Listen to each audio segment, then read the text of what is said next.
This is Ryan Elliott for Boxing Social in association with Betfred. With me, Viddal Riley. Viddal, been a while. How are you, mate? So number one, I'm good, man. I'm good. Shout out to Boxing Social as always. Been showing me love when I was out the ring. Now I'm in the ring, so always got time for you, love. Thank you, appreciate that. Now, obviously, back this weekend, we've spoken in Dubai, Miami, LA. First time we're speaking in London ahead of you fighting in London as well. A nice one to tick off the list for you. Yeah, listen, I'm glad the London homecoming is happening now. I'm glad it's not my first fight back in the ring. Last performance had to shake off some rust, so everyone that's from the hometown can see a better side of me, and you know that's what's going to happen on Saturday. Let's talk about, you said they're getting off the rust up in Manchester there. It had been 2 years of inactivity. I know you've got other ventures away from boxing, but primarily you are a fighter. How difficult was that 2 years for you? You know what, the 2 years was difficult in a way, but I learned so much. Obviously, like everything, it has its waves, its tougher waves, when the injury was at its worst, stuff like that.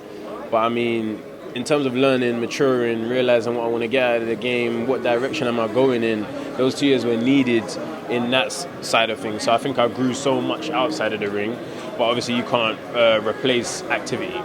So now I've had the fight on February 19th, having the fight now June 11th, hope to get 2 more by the end of the year. This is what I was missing, consistency, and now the consistency's here, you're just going to see a better side of me.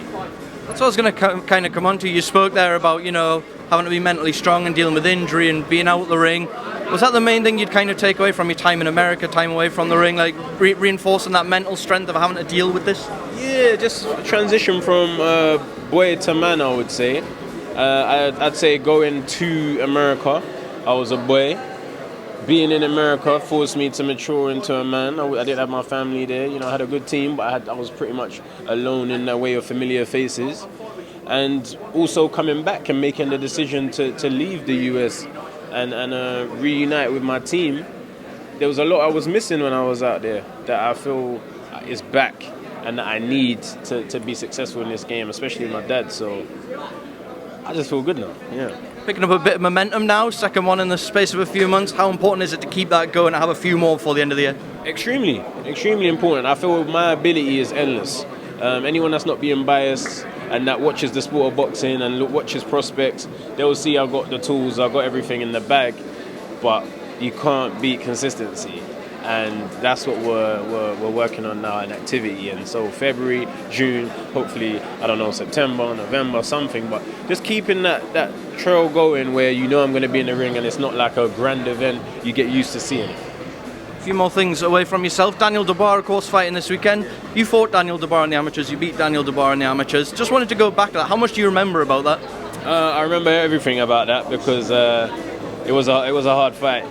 First round, he definitely won it, and then the second and third, I outboxed him. But I wish Daniel the best, man. Seeing someone from 7, 8 years old in the gym, just like myself, to now challenging for a world title on Saturday, I have nothing but respect for him, and I want him to win because I've seen his journey and what he's gone through to get there. I think you're about to start the press conference, so you want to pick up for a couple minutes afterwards? Yeah. Okay, yeah, lovely.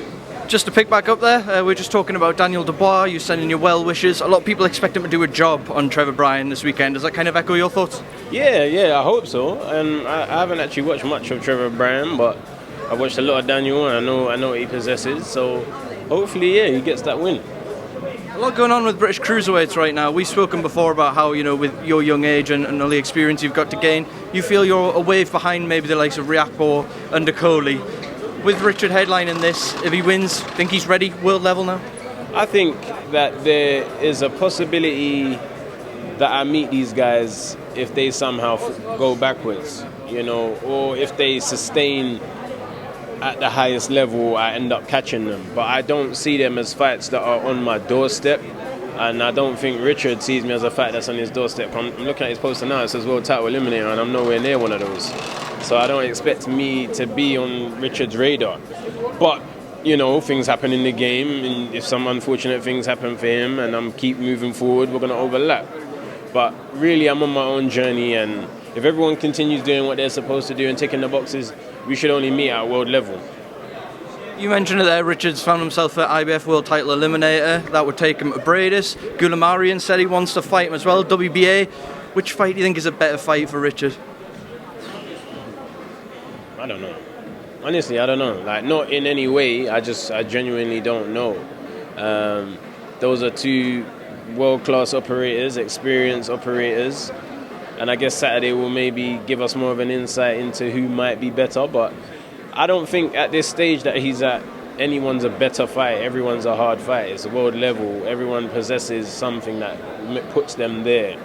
And he's right on the cusp of it. So he obviously deserves to be there as well. But I don't know who the better opponent is. But, we'll see. We wanted to go back to something you said to me one of the first times we did something on camera together. You said to me that Alexander Usyk, when he was at cruiserweight, could go on and win every belt at heavyweight. We had that debate. You asked me what I thought. I said I could see him nicking a world title but not getting the full set. Almost there now. Anthony Joshua, Alexander Usyk rematch. Who wins and how? Usyk. I think Usyk has got the number. But I've got to shoot. Love to box and social. But yeah, Usyk's my prediction. Viddal, thank you very much.